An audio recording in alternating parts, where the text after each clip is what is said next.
Bom dia, pessoal. Mais um domingo, que bom. Estamos juntos em mais uma aula. Vamos orar para nós iniciarmos? Ó Deus, muito obrigada, Senhor, por mais essa semana. Obrigada por esse momento de estudo, que possamos nos concentrar, aprender da Tua Palavra. É o que pedimos e agradecemos. Em nome de Jesus. Amém. Então, pessoal, antes de a gente entrar no nosso próximo livro que vamos ver hoje, vamos só relembrar alguns pontos bem rápidos, tá? Primeira coisa, a gente começou estudando lá os livros da lei, que é o Pentateuco, que nós já falamos. Depois nós passamos nos livros históricos. Depois nós fizemos os livros poéticos. E na semana passada nós terminamos os profetas maiores, certo? E hoje? Hoje a gente vai entrar numa nova divisão, que é a dos profetas menores, ok? Então, só para a gente relembrar. Antes de estudarmos esse primeiro profeta menor, nós vamos falar bem rapidinho, só para lembrar. Qual era o papel dos profetas? A gente já conversou isso em outras aulas, mas vamos lembrar que o profeta, ele recebia a mensagem de Deus. Era Deus que chamava o profeta. Ele nunca se elegia, ele nunca se proclamava profeta. Era Deus quem fazia o chamado. É Deus quem manda a mensagem.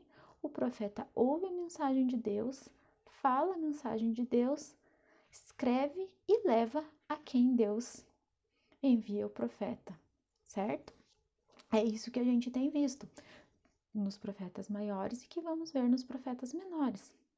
Cada profeta está situado, como a gente já estudou, dentro de algum ponto dos livros históricos, ok? E ele está sempre dentro de um reinado, de um rei, ou seja, o reino do norte, ou seja, o reino do sul, de um ou mais reis, e ele vai falar as profecias para o povo de Israel ou de Judá ou para ambos. Vimos também que o profeta pode falar, né, se Deus enviar mensagem, também para outros povos, como já vimos, ok?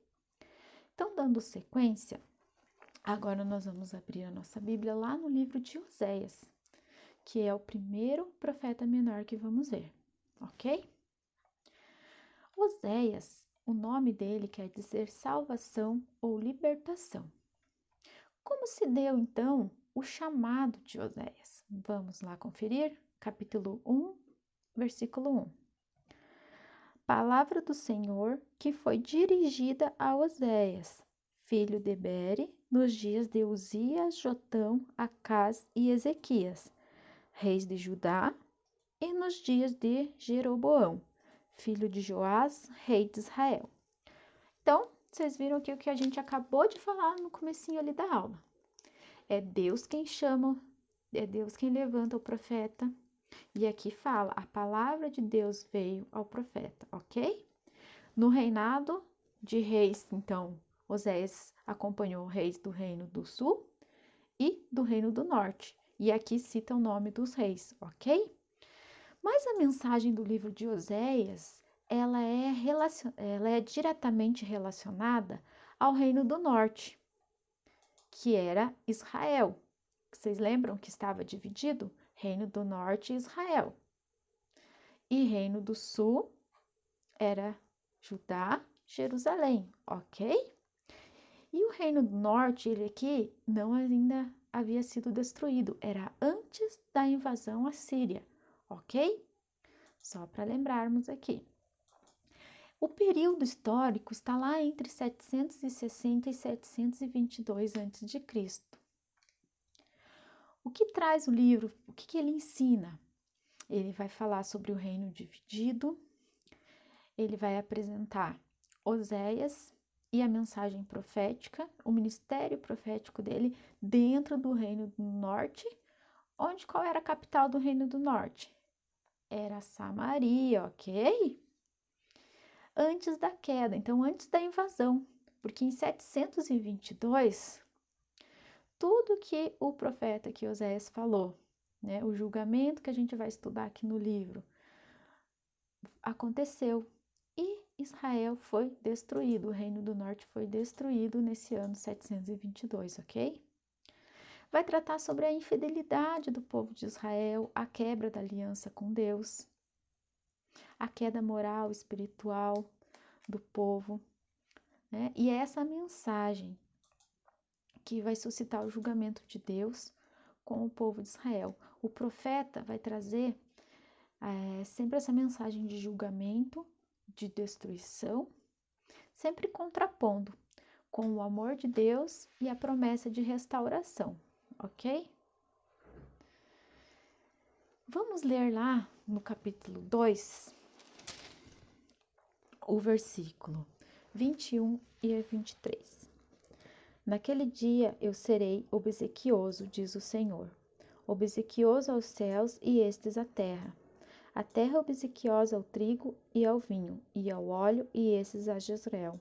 Semearei Israel para mim na terra, e compadecer-me-ei da desfavorecida, a não meu povo, e direi, tu és meu povo, e ele dirá, tu és o meu Deus.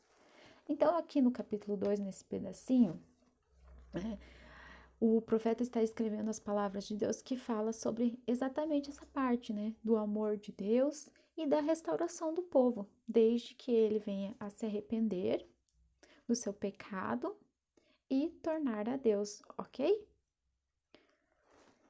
A divisão do livro que nós colocamos para a gente ver, a gente pegou ali do capítulo 1 ao 3, que vai tratar sobre o casamento do profeta, a história do profeta. E a segunda parte a gente juntou do capítulo 4 ao 14, que é realmente a mensagem ao povo de Israel, a esse povo infiel, que é a infidelidade do povo, certo? Então, o propósito do livro é mostrar que Deus nos ama apesar dos pecados. Deus sempre vai amar e vai cuidar do povo, mas quem comete pecado, quem se afasta de Deus, aqui nesse momento histórico é o povo, né? E isso também hoje acontece muitas vezes, ok? Vamos começar então lá vendo a divisão, primeira parte, do capítulo 1 ao 3, que a gente colocou ali, que conta a história do profeta. Então, se vocês já começaram a ler o livro, vocês vão ver ali que do 1 ao 3, por que a gente colocou a história do profeta? Porque vai falar que Deus pediu para ele casar com uma determinada mulher que se chamava Gomer, certo? Então, ele casou e ele foi muito infeliz no casamento, porque o que aconteceu? A esposa dele era infiel. Eles casaram, depois ela abandonou o lar. Aí o profeta foi buscá-la novamente, ela voltou para casa, ela teve filhos, ela saiu, o profeta buscou. Então, é isso que trata esses 3 capítulos. Aí vocês podem me perguntar, mas por que Deus pediu para ele casar com essa determinada mulher e que ele não foi feliz no casamento? Porque Deus quis retratar, através da vida do profeta Oséias, a mensagem ao povo de Israel, que exatamente como a mulher do profeta fez, Gomer, ela era infiel, ela largou a casa, ela abandonou os filhos, o profeta amou ela. Ele, toda vez que ela ia embora, ele ia lá e buscava ela, ele resgatava ela e tratava ela com amor e com zelo. Ele não a desprezou. E o povo estava vendo isso, vendo quanto era grave o comportamento de Gomer, que era esposa do profeta, e o quanto ele tentava resgatá-lo, quanto ele tentava buscar.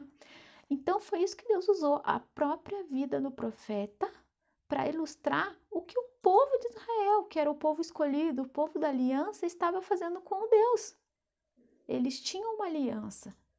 Só que vocês acham que eles conseguiram entender isso? Mesmo vendo que o profeta estava vivenciando isso? Não. Eles não conseguiram ver que eles estavam sendo errados, que eles estavam sendo infiéis e pecadores. E é isso que vai tratar ali mais para frente, a segunda parte que a gente vai ver. Só que antes da gente ver lá, eu comentei que o profeta teve filhos. E Deus usou o nome de cada filho do profeta, como a gente já viu também em outros profetas para mostrar o descontentamento crescente de Deus com esse povo, com o povo de Israel, com a desobediência, com a idolatria e com a rebeldia. Deus vai usar o nome dos filhos dele para mostrar sobre esse descontentamento dele, sobre a sua tristeza, mas para falar sobre também amor, renovação e a esperança. Então ele teve 3 filhos. Teve Jezreel, que significa Deus planta, terra fértil. A desfavorecida, que na língua hebraica significa não recebeu nenhuma compaixão. Então, esse termo quer dizer aqui que Deus está se retirando sobre o povo de Israel. Ele não tem mais, né? A partir do momento que eu estou saindo, eu não me responsabilizo mais. Então, o que ele quer dizer? Aí, quando o profeta tem terceiro filho, ele pede para chamar de não meu povo. E aí ele dá a sentença principal, é o julgamento de Deus. Vocês não são meu povo. E aqui essa sentença dele, né, não meu povo, está entregando o povo de Israel, o reino do norte, na mão dos assírios. E é o que vai acontecer logo depois, como a gente viu em 722, ok? Então, como a gente viu aqui, ilustrou rapidinho para vocês toda essa relação, né, da vida do profeta, do nome dos filhos dele. Deus quis mostrar essa relação dele, Deus, com o povo de Israel, utilizando, né, o casamento do profeta e a infidelidade da sua mulher para fazer um comparativo, como o povo estava tratando Deus, certo? Mas a gente fala também sobre restauração. Vamos ler lá o 2:20. Desposatar-te-ei comigo em fidelidade e conhecerás ao Senhor. E aí que ele fala, né? Quando você quando você for fiel a mim, você vai, né, realmente me conhecer. E aqui Deus, né, o conhecer a Deus envolve, né, a gente se arrepender, a gente estudar a Bíblia, a gente ir na igreja. Então são todas essas coisas que fazem parte desse conhecer a Deus. Então essa primeira parte vai contar isso, essa história do profeta e o que Deus quis, né, através da vida do profeta mostrar. A segunda parte do livro, que a gente colocou que vai do 4 até o 14, é propriamente aí a mensagem, daí é a parte profética. Lembra que a gente falou? É tudo que Deus fala aqui no Reino do Norte ao povo de Israel, chamando eles de povo infiel, proferindo o julgamento, mas trazendo também, como a gente falou, a esperança e a renovação, ok? Primeira coisa aqui, a gente coloca ali do 4 ao 11, é a denúncia dos pecados ao povo, para que o povo reconheça que está pecando. Vamos ler ali o 4, o 6, versículo 6. O meu povo está sendo destruído porque lhe falta o conhecimento, porque tu, sacerdote, rejeitaste o conhecimento. Também eu te rejeitarei, para que não sejas sacerdote diante de mim. Visto que te esqueceste da lei do teu Deus, também eu me esquecerei de teus filhos. Então, aqui ele retrata sobre a conduta moral e espiritual de todo o povo de Israel que estava afetada. Não era só o povo, eram os líderes também da época e inclusive os sacerdotes. Quando as pessoas vão se afastando de Deus, elas vão deixando de cumprir a lei, elas vão cometendo, né, pecado atrás do outro, e isso, se ela não percebe, cada vez mais ela fica sem Deus. Já ali no capítulo 6, versículo 1, ele coloca ali: Vinde e tornemos para o Senhor, porque ele nos despedaçou e nos sarará, fez a ferida e a ligará. Então aqui ele está falando do passado, que já vai ser, né, depois que eles forem invadidos, e do futuro, que Deus vai restaurá-los mediante o arrependimento do povo. As bênçãos seriam restituídas à nação, ok? Essa é uma das mensagens principais do livro, o retorno para Deus, a chamada, que o povo se volte para Deus, o se relacionar com Deus, estudar a palavra, né? Porque eles eram muito idólatras, Eles se envolviam com falsos deuses, como a gente falou, os deuses cananeus, principalmente ali na época o deus Baal e muitos rituais que eram feitos. E eles achavam que era normal, que eles podiam fazer isso. Mas não, porque eles eram o povo da aliança, né? Eles teriam que conhecer somente a Deus, com o seu coração e com a sua vida, né? Não buscar outras coisas. Deus é suficiente. E também se aplica também isso para a gente. Quando a gente fala em conhecer a Deus, nós não devemos pensar que é só conhecer do que a gente estuda na teoria, mas é com a prática nas nossas ações, nas nossas atitudes, né? É a fidelidade a Deus, a lealdade a Deus, não apenas cumprir as regras, porque no culto eu tenho que me comportar assim, porque eu tenho que, sou obrigado a estudar a Bíblia, eu tenho que ler a Bíblia, eu tenho que orar, não. Deus quer que você faça de coração. Tanto que no 6, capítulo 6, versículo 6, Deus fala ao profeta a seguinte palavra para dizer ao povo: misericórdia quero e não sacrifício. Quero o conhecimento de Deus mais do que holocaustos.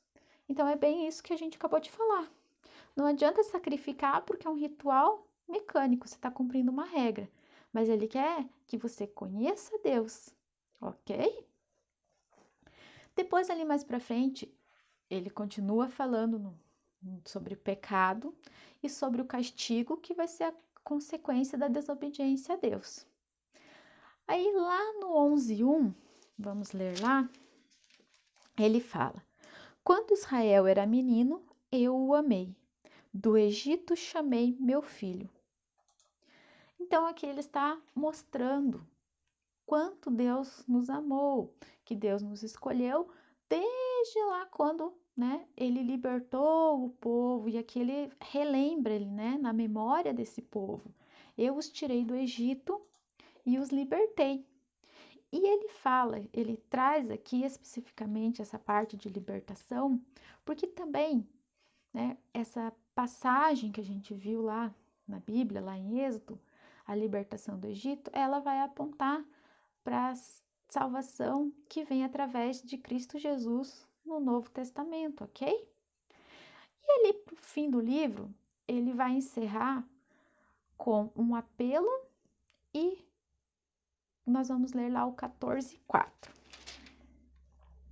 Curarei sua infidelidade, eu que de mim mesmo os amarei, porque a minha ira se apartou deles.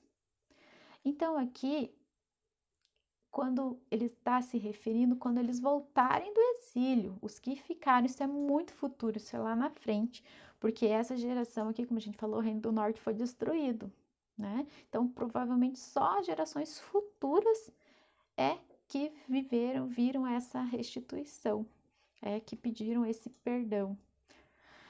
E aqui, eles também estão falando sobre a igreja de Cristo, que está esperando também pela volta de Cristo, certo?